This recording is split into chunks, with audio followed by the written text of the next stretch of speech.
हिंदी विषय व्याकरण वाच्य। इससे पहले हमने पद परिचय किया था, यानी अपने चार आएंगे व्याकरण में, तो वाक्य कर चुके हैं, पद परिचय कर लिया दूसरा। अब तीसरा है वाच्य, और वाच्य के बारे में पढ़ेंगे आज। परिभाषा। वाच्य शब्द का अर्थ होता है बोलने का विषय।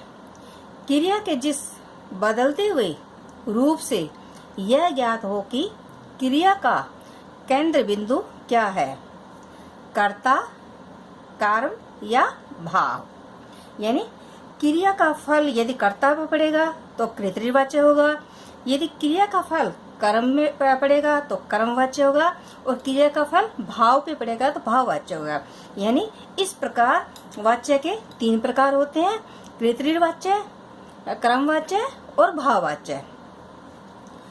उसे ही वाच्य कहते हैं। अर्थात क्रिया के जिस रूप से यह पता चले कि क्रिया का प्रयोग कर्ता, कर्म या भाव में से किसके अनुसार हुआ है, उसे वाच्य कहते हैं। उदाहरण के रूप में समझो। उदाहरण के अनुसार बच्चे खेल खेलते हैं। यहाँ क्रिया खेलते हैं, समझ आ गया? ये क्रिया कौन सी है? खेलते हैं। का केंद्र बिंदु कर्ता यानी बच्चे हैं। अब खेल कौन खेल रहे हैं? बच्चे खेल रहे हैं। तो क्रिया का भाव किस पे पड़ रहा है? बच्चे पे पड़ रहा है। इसलिए यहाँ बच्चा कौन है? कर्ता है। तो ये कौन सा वाक्य हो गया?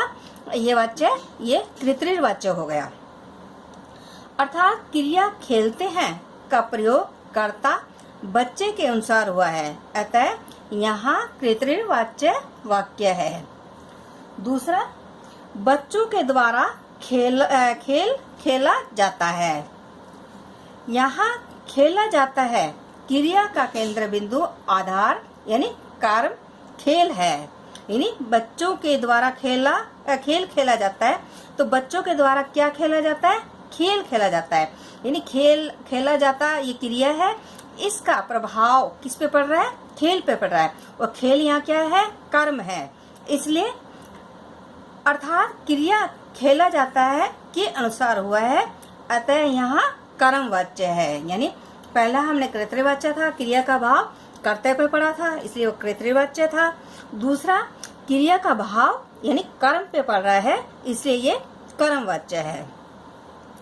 तीसरा, बच्चों से खेला नहीं जाता।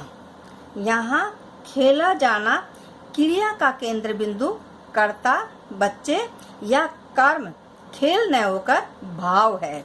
यानी क्रिया का भाव क्रिया पर ही पड़ रहा है, इसलिए यहाँ भाववाच्य है। यहाँ क्रिया का फल न तो कर्ता पर पड़ रहा है न कर्म पे पड़ रहा है, क्रिया का भाव क्रिया पे पड़ रहा है, इसलिए यहाँ भाववाच्य है।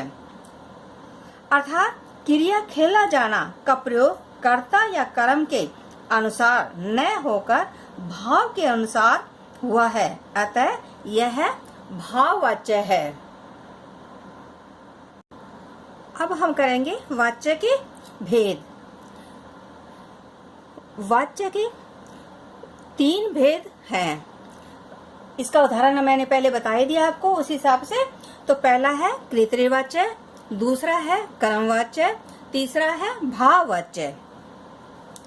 आप पहले कृतवाच्य के बारे में वर्णन करेंगे। कृतवाच्य जिस वाक्य की क्रिया का प्रयोग उसके कर्ता के अनुसार होता है, उसे कृतवाच्य कहते हैं। तात्पर्य है कि कृतवाच्य की क्रिया का लिंग, वचन और पुरुष अपने कर्ता के लिंग, वचन और पुरुष के अनुसार होते हैं। जैसे मैं आम खाता हूँ, राम बाजार गया। इन वाक्यों में खाता हूँ, गया क्रिया पदों का प्रयोग क्रमशः अपने अपने कर्ता मैं, राम के लिंग, वचन तथा पुरुष के अनुसार हुआ है, अतः यहाँ कृतवाच्य है। यानी क्रिया का फल है वो कर्ता यानी कर्ता पे पड़ रहा है, इसलिए यहाँ ये कृतवाच्य हुआ। इसके बारे में थोड़ा समझना है आपको। नोट, कृतवाच्य में सकारात्मक और आक्रामक दोनों प्रकार की क्रियाओं का प्रयोग होता है। क्रिया के बारे में मैंने पहले ही आपको पद परिचय में बता दिया है, पूरा वर्णन उसका करवा दिया है, तो उसमें आप उसको पढ़ना तो वो आपको इसमें समझ आ जाएंगे। आक्रामक और सकारात्मक दोनों क्रिया है वो आपको समझ आ जाएगी। दूसरा है क्रमवाच्य। क्रमवाच्य जिस वाक्य की क्रिया का प्रयोग उसके कर्ता के लिंग, वचन तथा पुरुष के अनुसार न होकर उसके कर्म के लिंग, वचन तथा पुरुष के अनुसार होता है, उसे क्रमवाच्य कहते हैं। देखो, कृतवाच्य में जो लिंग, वचन ये है वो पुरुष वो कर्ता के अनुसार होगा, और क्रमवाच्य में लिंग, वचन तथा पुरुष कर्ता के अनुसार न होकर कर्म के अनुसार होगा, तो वहाँ क्रमवाच्य होगा।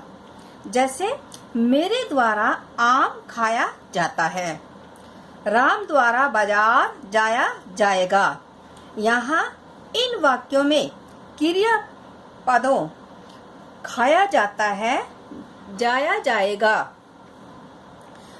का प्रयोग उनके कर्म, आम, बाजार, लिंग, वचन तथा पुरुष के अनुसार हुआ है, अतः यह क्रमवाच्य है।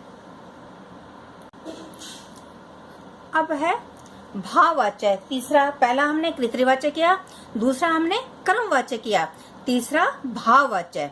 जिस वाक्य में क्रिया का प्रयोग उसके कर्ता या कर्म के अनुसार न होकर उसके भाव के अनुसार होता है, उसे भाववाच्य कहते हैं। जैसे मुझसे अब पढ़ा नहीं जाता, दादी माँ से चला नहीं जाता।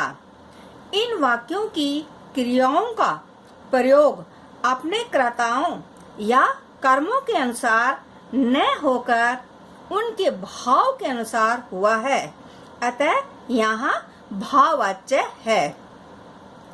भाववाच्य में केवल आक्रामक क्रियाओं का ही प्रयोग होता है। जैसे कृतवाच्य में आक्रामक और सकारात्मक दोनों क्रियाओं का प्रयोग हुआ था, लेकिन भाववाच्य में केवल आक्रामक क्रियाओं का ही प्रयोग होता है।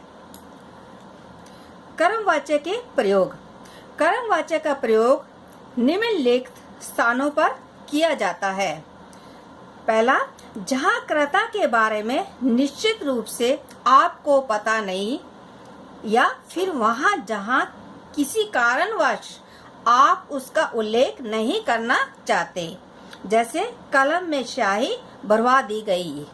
दूसरा, जहाँ कर्ता स्वतंत्र रूप से जो व्यक्ति न होता बल्कि किसी व्यवस्था, तंत्र या संस्था का प्रतिनिधि होता है, जैसे संस्था द्वारा छात्रावास की व्यवस्था की गई। तीसरा है, जहाँ विज्ञप्ति या सूचना दी जाती है, जैसे आपको सूचित किया जाता है कि।